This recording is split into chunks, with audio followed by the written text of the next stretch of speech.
तीन रंग के तिरंगा झंडा लहर लहर लहराना है। यही भारत लाजुर मिलके सोने की चिड़ैया बनाना है।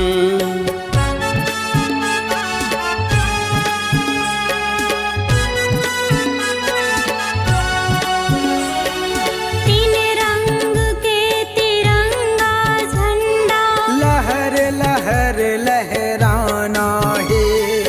यही छत्तीसगढ़ लाजुर मिलके धान के कटोरा बनाना है।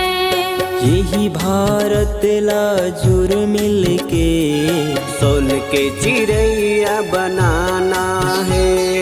दीन दुखिया गरीब लाचारेला, दीन दुखिया गरीब लाचारेला, हाथ पकड़ के चलाए।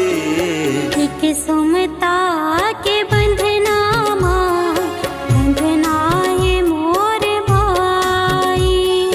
एक सुमिता के बंधना माँ, बंधना